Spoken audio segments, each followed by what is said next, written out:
अंदर से काला कोट पहना शख्स जैसे ही बाहर निकलता है उस पर ताबड़तोड़ फायरिंग शुरू हो जाती है। गनर को भी संभलने का मौका नहीं मिलता।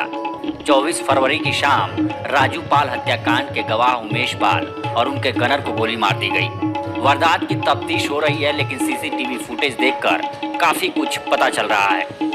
पहली बात यह कि दुकान में खड़ा दुकानदार से बात करता शख्स गवाह है कि इस जघन्य हत्याकांड की बड़ी बारीकी से प्लानिंग की गई थी। इस बात की गवाही एक कार भी दे रही है जो उमेश पाल की गाड़ी के पीछे पीछे चल रही थी। सीसीटीवी में एक के बाद एक कैद होते जाते गोलीबाजों और उनके हाथ में हथियारों को देखकर समझ में आता है कि बदमाश कितनी तैयारी से आए थे। सफेद शर्ट में चहलकदमी करता बमबाज न सिर्फ अपने टारगेट को निशाना बना रहा है, बल्कि यूपी में तगड़ी कानून व्यवस्था के दावों के भी परखच्चे उड़ा रहा है। वारदात कैसे हुई सिलसिलेवार समझते हैं। पहले इस शख्स को देखिए, बड़े इत्मीनान से दुकानदार से बतिया रहा है, ऐसे जैसे कोई आम खरीदार हो।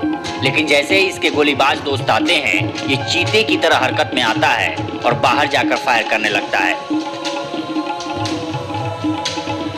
उधर अन्य गाड़ियों की तरह ही रोड पर एक सफेद एसयूवी धीरे धीरे चल रही है और उसके सामने एक रेड बाइक चलती दिख रही है।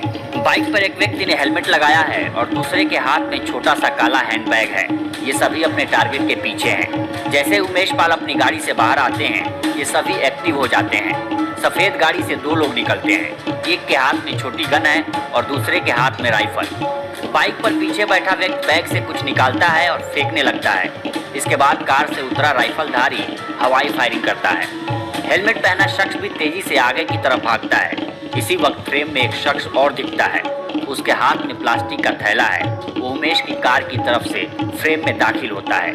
ये शख्स न दुकान में है, न कार से निकलता है और न ही बाइक पर था। यानी कार, बाइक, दुकान के अलावा एक चौथी जगह भी थी जहां बदमाश घात लगाकर बैठे थे। उमेश पाल पर सबसे पहले यही शख्स गोली चलाता है। फायरिंग होते ही उमेश पाल गिर पड़ते हैं। एक गनर कार के अंदर ही रहता है, दूसरा गनर रिएक्ट करता है, लेकिन तभी दुकान में दिखा टोपी वाला शख्स बाहर निकलकर उस पर फायर करता है और गनर गिर जाता है। उमेश पाल उठकर अंदर भागते हैं, लेकिन यही टोपी वाला शख्स दौड़ते हुए उनके पीछे जाता है। तभी बाइक से उतरे यानी हैंडबैग लिए शख्स का फेंका हुआ बम उमेश की कार के पास फटता है। इसी वक्त कार से उतरा शख्स फायर करते हुए अंदर जाता है और अंदर से खाकी टोपी वाला शख्स बाहर निकलता है। गनर की कार्बाइन उठाकर भाग जाता है।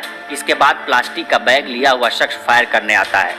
गनर पैर से उसका निशाना बिगाड़ने की कोशिश करता है और उठकर अंदर भागता है।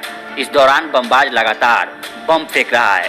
कार के अंदर बैठे गनर पर इस बीच हर तरफ से गोली बरसाई जा रही है। वारदात को अंजाम दे बदमाश निकल जाते हैं।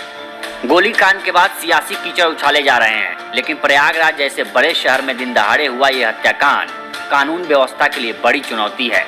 गोलीकांड के बाद दर्ज एफआईआर में पूर्व सांसद अतीक अहमद के बेटों और उनके 9 साथियों को